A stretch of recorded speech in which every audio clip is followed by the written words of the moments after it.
السلام علیکم۔ کیا آپ نے کبھی ملکہ بلقیس کا نام سنا ہے؟ وہی عظیم ملکہ جس نے سبا کی سلطنت پر حکومت کی، لیکن ایک سوال ہمیشہ کے لیے لوگوں کے ذہن میں گردش کرتا رہا ہے۔ کیا واقعی ملکہ بلقیس آدھی جن اور آدھی انسان تھی، یا محض ایک کہانی ہے جو وقت کے ساتھ مشہور ہو گئی؟ قرآن پاک میں اس عظیم ملکہ کا تذکرہ ایک حیرت انگیز انداز میں کیا گیا ہے۔ ایک ایسی عورت جس کے پاس طاقتور سلطنت، دولت اور بے شمار نعمتیں موجود تھیں، لیکن پھر ایک پرندہ، ایک خط اور ایک نبی کی دعوت نے اس کی زندگی کو یکسر بدل دیا۔ آج ہم وہ واقعہ سنیں گے جو قرآن اور معتبر تفاسیر کی روشنی میں ہے۔ ہم دیکھیں گے کہ کیسے ایک طاقتور حکمران عورت کے غرور کو اللہ کی قدرت نے جھکا دیا اور وہ آخرکار ایمان لے آئی۔ تو آئیے چلتے ہیں سبا کی سرزمین کی طرف، جہاں ایک ملکہ کی کہانی قرآن کے صفحات میں ہمیشہ کے لیے محفوظ ہو گئی۔ Before we start this video, please subscribe to our channel and hit the bell icon for more interesting videos. Let's get started with the video. یمن کی سرزمین پر ایک شاندار سلطنت قائم تھی۔ اس سلطنت کا نام تھا سبا۔ یہ سلطنت اپنی دولت، طاقت اور عظیم شان کی تعمیرات کی وجہ سے دنیا بھر میں مشہور تھی۔ سبا کی سرزمین باغات سے بھری ہوئی تھی، پانی کی نہریں، زرخیز کھیت اور خوشحال زندگی۔ یہ وہی خطہ تھا جہاں انسانوں نے اپنی دنیاوی ترقی کو عروج پر پہنچا دیا تھا، لیکن افسوس، اتنی دولت اور ترقی کے باوجود ان لوگوں کے دل توحید کی روشنی سے خالی تھے۔ وہ سورج کی عبادت کرتے تھے، اور انہی کے درمیان ایک عظیم ملکہ حکمران تھی جس کا نام بلقیس تھا۔ بلقیس نہ صرف ایک عورت حکمران تھی، بلکہ اپنی عقل، دانش اور حکمت کی وجہ سے اپنے درباریوں پر برتری رکھتی تھی۔ اس کا دربار شان و شوکت سے بھرا ہوا تھا۔ اس کا تخت سونے اور قیمتی جواہرات سے مزین تھا۔ کہا جاتا ہے کہ اس کا تخت اس زمانے کے سب سے قیمتی تختوں میں شمار ہوتا ہے۔ لوگ اس کے حکم کے آگے سر جھکا دیتے تھے۔ اس کی سلطنت میں طاقتور لشکر، ہاتھی، گھوڑے اور بے شمار سپاہی موجود تھے۔ قرآن ہمیں بتاتا ہے کہ جب کوئی انسان اللہ کو چھوڑ کر مخلوق کی عبادت کرتا ہے تو اس کی اصل کامیابی ختم ہو جاتی ہے، چاہے اس کے پاس کتنی ہی دولت کیوں نہ ہو۔ یہی حال بلقیس اور اس کی قوم کا تھا۔ وہ لوگ سورج کو سجدہ کرتے تھے۔ ان کے نزدیک سورج روشنی اور زندگی دینے والا خدا تھا۔ وہ اس کی عبادت کرتے اور سمجھتے تھے کہ سورج ہی ان کی کامیابی اور خوشحالی کا راز ہے۔ بلقیس عام حکمرانوں کی طرح ضدی اور مغرور نہیں تھی۔ وہ ایک ذہین اور سوچنے والی عورت تھی جو فیصلے کرنے سے پہلے اپنے وزیروں سے مشورہ کرتی۔ اس کی شخصیت میں حکمت بھی تھی اور نرمی بھی۔ حضرت سلیمان علیہ السلام انبیاء کرام میں سے ایک ایسے نبی ہیں جنہیں اللہ تعالیٰ نے غیر معمولی حکمت اور بادشاہت عطا کی تھی۔ قرآن ہمیں بتاتا ہے کہ اللہ نے آپ کو نہ صرف ایک عظیم سلطنت دی، بلکہ پرندوں، جانوروں اور جنات تک آپ کی حکومت قائم کی۔ آپ کی فوجیں 3 حصوں پر مشتمل تھی: انسانوں کی فوج، جنات کی فوج اور پرندوں کی فوج۔ یہ سب آپ کے حکم کے تابع تھے۔ جب آپ کسی لشکر کو حرکت دیتے تو ایک باقاعدہ نظام کے تحت یہ تینوں لشکر صف بستہ ہو کر چلتے۔ آپ نے ایک دن پرندوں کی حاضری لی اور اچانک دیکھا کہ ایک پرندہ غائب ہے۔ وہ پرندہ تھا ہدہد۔ آپ نے فرمایا، میں دیکھتا ہوں کہ ہدہد کہاں ہے۔ اگر اس کے پاس کوئی معقول وجہ نہ ہوئی تو میں اسے سخت سزا دوں گا۔ کچھ دیر بعد ہدہد حاضر ہوا اور اس نے ایک حیرت انگیز خبر سنائی۔ ہدہد نے کہا، میں نے وہ چیز دیکھی ہے جو آپ نہیں جانتے۔ میں سبا کی سرزمین سے ایک پکی خبر لے کر آیا ہوں۔ وہاں ایک قوم ہے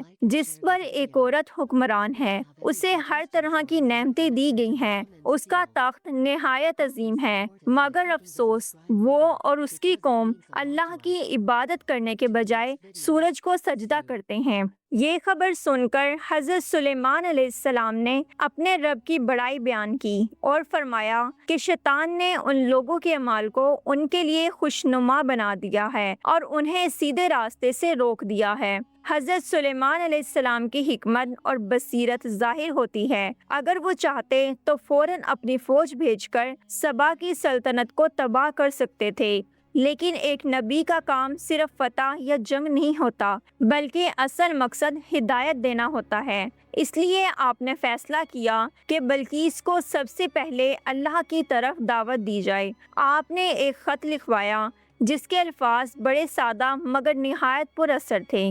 بسم اللہ الرحمن الرحیم، مجھ پر سرکشی نہ کرو اور اسلام لے آؤ۔ یہ خط آپ نے ہدہد کے ذریعے بلقیس تک پہنچایا، اور یوں ایک پرندہ جو بظاہر چھوٹی سی مخلوق ہے ایک عظیم تاریخی واقعے کا ذریعہ بن گیا۔ جب ہدہد پرندہ حضرت سلیمان علیہ السلام کا خط لے کر ملکہ بلقیس کے دربار میں پہنچا تو یہ ایک عام خط نہیں تھا۔ اس کی ابتدا ہی ان الفاظ سے ہوئی، بسم اللہ الرحمن الرحیم، مجھ پر سرکشی نہ کرو اور اسلام لے آؤ۔ یہ الفاظ ایک عظیم پیغام لے کر آئے تھے۔ اس میں نہ جنگ کی دھمکی تھی، نہ طاقت کا گھمنڈ، بلکہ سیدھا اور سادہ پیغام تھا، اور اللہ کی بندگی اختیار کرو۔ جب یہ خط ملکہ بلقیس کے سامنے پڑا گیا تو اس نے فوراً اپنے وزیروں کو بلا کر مشورہ کیا۔ اس نے کہا، اے میرے سردارو، مجھے ایک نہایت باعزت خط بھیجا گیا ہے۔ یہ خط سلیمان کی طرف سے ہے، جس میں وہ اللہ کے نام سے آغاز کرتے ہیں اور مجھے حکم دیتے ہیں کہ سرکشی نہ کرو اور اسلام لے آؤ۔ اب مجھے بتاؤ اس بارے میں کیا رائے رکھتے ہو؟ یہ سن کر درباری وزراء نے کہا، ہم طاقت اور قوت والے ہیں، اگر آپ جنگ چاہیں تو ہم تیار ہیں، لیکن فیصلہ آپ کا ہے۔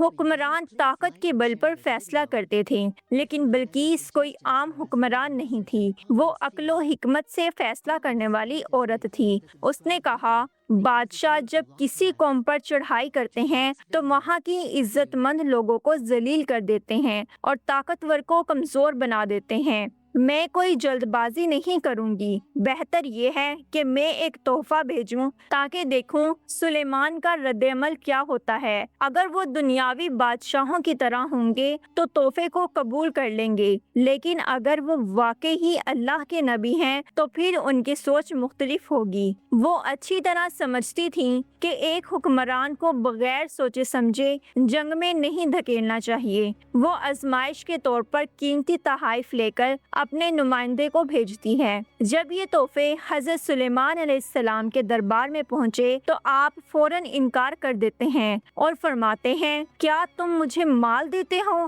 جو کچھ اللہ نے مجھے عطا کیا ہے وہ تمہارے تحفے سے کہیں بہتر ہے، تم اپنے تحفے واپس لے جاؤ۔ یہ الفاظ صرف ایک انکار نہیں تھے بلکہ ایک اعلان تھے۔ سلیمان علیہ السلام یہ واضح کر رہے تھے کہ ان کی سلطنت، ان کی طاقت اور ان کا مقصد دنیاوی دولت نہیں ہے۔ انہیں وہ سب کچھ ملا ہے جو کسی انسان کے بس میں نہیں۔ جنات، پرندے، ہوائیں، سب ان کے حکم کے تابع ہیں، پھر وہ کسی دنیاوی خزانے کے محتاج کیسے ہو سکتے ہیں؟ حضرت سلیمان علیہ السلام نے مزید فرمایا، میں تمہارے تحفے واپس کرتا ہوں، اور اگر تم اللہ کی دعوت قبول نہ کرو تو تمہارے پاس ایک ایسی فوج آئے گی جس کا مقابلہ تم نہیں کر سکو گے۔ حضرت سلیمان علیہ السلام نے سب سے پہلے دعوت کو مقدم رکھا۔ ان کا اصل مقصد جنگ نہیں تھا، وہ چاہتے تھے کہ یہ قوم ہدایت کی روشنی قبول کرے، لیکن ساتھ ہی انہوں نے یہ بھی واضح کر دیا کہ اگر بلقیس اور اس کی قوم انکار کرے گی تو اللہ کی طاقت کے سامنے ان کی سلطنت ٹک نہیں سکے گی۔ جب بلقیس کی طرف تحفے واپس چلے گئے اور سلیمان علیہ السلام نے اعلان کر دیا کہ وہ دنیاوی مال کی خواہش مند نہیں ہیں بلکہ صرف اللہ کی بندگی کی دعوت دے رہے ہیں، تو معاملہ ایک نازک موڑ پر پہنچ گیا۔ بلقیس نے خود سلیمان علیہ السلام کے دربار میں آنے کا فیصلہ کیا، لیکن اس سے پہلے حضرت سلیمان علیہ السلام نے اپنی حکمت کا ایک اور پہلو دنیا کو دکھایا۔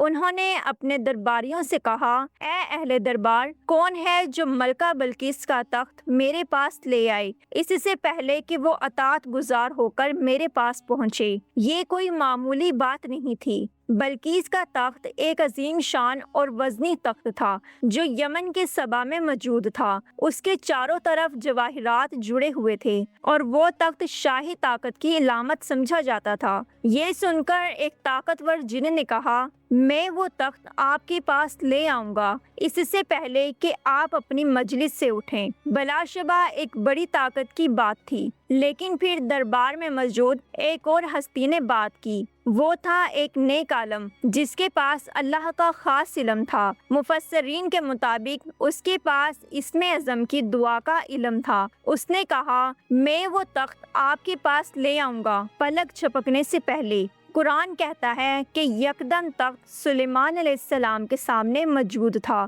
حضرت سلیمان علیہ السلام نے یہ منظر دیکھا تو فوراً شکر ادا کیا اور کہا، یہ میرے رب کا فضل ہے تاکہ مجھے آزمائے کہ میں شکر گزار بنتا ہوں یا ناشکرا۔ یہ جملہ بتاتا ہے کہ انبیاء علیہ السلام کے نزدیک یہ سب کرشمے ذاتی طاقت کا نتیجہ نہیں تھے بلکہ اللہ کی عطا تھے۔ پلک جھپکنے کے لمحے میں سینکڑوں میل دور موجود ایک عظیم شان تخت دربار میں لا کر رکھ دیا گیا۔ یہ کوئی جادو نہیں تھا، یہ اللہ کی قدرت کا ایک زندہ معجزہ تھا جسے حضرت سلیمان علیہ السلام کے ہاتھوں ظاہر کیا گیا۔ حضرت سلیمان علیہ السلام نے حکم دیا کہ تخت کی شکل میں تھوڑی تبدیلی کر دی جائے تاکہ جب بلقیس آئے تو اسے پہچان نہ سکے۔ یہ اس کی عقل و بصیرت کو آزمانے کا ایک امتحان تھا۔ جب بعد میں بلقیس دربار میں آئی اور اس کے سامنے تخت رکھا گیا تو اس سے پوچھا گیا، کیا یہ تمہارا ہی تخت ہے؟ اس نے حیرانگی سے جواب دیا، یہ تو ویسا ہی لگتا ہے۔ یہ جواب بتاتا ہے کہ وہ عورت حقیقت کو پہچاننے والی تھی۔ وہ جان گئی تھی کہ یہ کوئی عام بات نہیں بلکہ اللہ کی قدرت کا کرشمہ ہے۔ اللہ کی طاقت انسان کی عقل سے کہیں زیادہ ہے۔ ایک نبی کبھی اپنی طاقت پر فخر نہیں کرتا بلکہ اللہ کا شکر ادا کرتا ہے، اور یہ کہ اللہ اپنی مخلوق میں سے جسے چاہے غیر معمولی علم عطا کر سکتا ہے۔ جب تخت کا معجزہ سب کے سامنے ظاہر ہو گیا اور ملکہ بلقیس نے اپنے آنکھوں سے دیکھ لیا کہ پلک جھپکتے ہی اس کا تخت حضرت سلیمان علیہ السلام کے دربار میں موجود ہے تو اس کے دل میں اللہ کی قدرت کی گہرائی اترنے لگی۔ حضرت سلیمان علیہ السلام نے اس کے سامنے ایک اور منظر رکھا تاکہ وہ حقیقت کو پوری طرح سمجھ سکے۔ انہوں نے اپنی عظیم الشان عمارت میں بلقیس کو بلایا۔ یہ ایک شاندار محل تھا جس کی زمین شیشے کی طرح چمکدار اور شفاف تھی۔ فرش کے نیچے پانی بہہ رہا تھا، مچھلیاں تیر رہی تھیں۔ جب بلقیس اندر آئی تو اس نے فرش کو پانی سمجھا۔ اس نے فوراً اپنی پنڈلیاں اٹھائی تاکہ پانی میں نہ بھیگ جائیں۔ تب حضرت سلیمان علیہ السلام نے فرمایا، یہ پانی نہیں ہے بلکہ شیشے کا فرش ہے۔ یہ لمحہ بلقیس کے لیے فیصلہ کن تھا۔ وہ سمجھ گئی کہ یہ سب کسی انسان کے بس کی بات نہیں، یہ سب اللہ کی قدرت ہے اور سلیمان اللہ کے نبی ہیں۔ اسی وقت بلقیس نے کہا، اے میرے رب، میں نے اپنی جان پر ظلم کیا اور میں سلیمان کے ساتھ مل کر رب العالمین کے لیے اسلام لے آئی۔ یہ الفاظ تاریخ کا وہ عظیم لمحہ ہے جب ایک طاقتور ملکہ نے اپنی بادشاہت، اپنی ضد اور اپنی پرانی عبادت کو چھوڑ کر اللہ کے دین کو قبول کر لیا۔ ایک عورت جس کے پاس ایک بڑی سلطنت تھی، جس کے پاس مال و دولت کی کوئی کمی نہیں تھی، جس کے پاس طاقتور لشکر تھے، وہ سب چھوڑ کر عاجزی کے ساتھ اللہ کے سامنے جھک گئی۔ اصل عظمت اللہ کے آگے جھکنے میں ہے، نہ کہ دنیاوی طاقت اور مال و دولت میں۔ ملکہ بلقیس کا اسلام قبول کرنا اس بات کی واضح دلیل ہے کہ جب دل سچائی کو پہچان لیتا ہے تو کوئی تخت، کوئی سلطنت، کوئی دنیاوی شان و شوکت انسان کو حق کو قبول کرنے سے نہیں روک سکتی۔ یہ واقعہ عورتوں کے لیے بھی ایک بڑی مثال ہے۔ قرآن نے ملکہ بلقیس کو ایک عقل مند اور باوقار حکمران کے طور پر بیان کیا جس نے سوچ سمجھ کر حق کا راستہ اختیار کیا۔ یہ اس بات کی گواہی ہے کہ ہدایت صرف مردوں تک محدود نہیں بلکہ ہر انسان کے لیے ہے۔ بلقیس کی یہ توبہ اور ایمان لانا ہم سب کے لیے پیغام ہے کہ چاہے ہماری زندگی میں کتنا ہی غرور یا دنیاوی کامیابی کیوں نہ ہو، اصل کامیابی صرف اللہ کے سامنے جھکنے میں ہے۔ قرآن پاک میں سورۃ نمل میں ملکہ سبا کی کہانی بیان ہوئی ہے، وہاں صاف طور پر بتایا گیا ہے کہ وہ ایک عظیم حکومت کی مالک تھی۔ ان کے پاس ایک شاندار تخت تھا، وہ سورج کی عبادت کرتی تھی، لیکن جب حضرت سلیمان علیہ السلام کی دعوت ان تک پہنچی تو وہ حق کے آگے جھک گئی اور اسلام قبول کر لیا۔ قرآن نے ان کے ایمان لانے کا ذکر کیا ہے، لیکن ان کی پیدائش یا یہ کہ وہ آدھی جن تھی، اس بات کا کوئی تذکرہ نہیں ہے، بلکہ قرآن نے انہیں ایک حکمت مند اور سمجھدار عورت کے طور پر پیش کیا جو سچائی کو پہچاننے کے بعد فوراً ایمان لے آئی۔ علماء کا کہنا ہے کہ ان کہانیوں کو قبول کرنا ضروری نہیں، بلکہ ہمیں قرآن کے بیان پر یقین رکھنا چاہیے، کیونکہ قرآن نے بلقیس کو ایک انسانی ملکہ کے طور پر بیان کیا ہے جو اللہ کی طرف جھکنے والی اور توحید کو قبول کرنے والی شخصیت تھی۔ ملکہ بلقیس ایک انسان تھی اور ان کا آدھی جن ہونا محض ایک افسانوی روایت ہے۔ اسلام ہمیں یہ سکھاتا ہے کہ ہمیشہ اصل ماخذ یعنی قرآن و سنت پر اعتماد کرنا چاہیے، نہ کہ بنیادی کہانیوں پر۔ حضرت سلیمان علیہ السلام اور ملکہ بلقیس کی یہ پوری کہانی ہمیں بے شمار سبق دیتی ہے، جیسے طاقت اور دولت سب کچھ نہیں ہوتا، حکمت اور مشورے کی اہمیت کیا ہوتی ہے۔ ہم سب کی زندگی میں کبھی نہ کبھی حق ہمارے سامنے آتا ہے، کبھی قرآن کی ایک آیت، کبھی نبی صلی اللہ علیہ وآلہ وسلم کی ایک حدیث، اور کبھی کسی واقعے کی صورت میں۔ اصل امتحان یہ ہے کہ ہم اس حق کو پہچان کر فوراً اپنی زندگی میں عمل کریں۔ بلقیس نے یہی کیا، انہوں نے وقت ضائع نہیں کیا بلکہ فوراً ایمان لے آئی۔ یہی ہمارا راستہ بھی ہے، حق کو پہچانتے ہی اس پر عمل کرنا۔ آخر میں یاد رکھیں، طاقت، حکومت اور دنیا کی شان وقتی ہے، مگر ایمان اور نیک عمل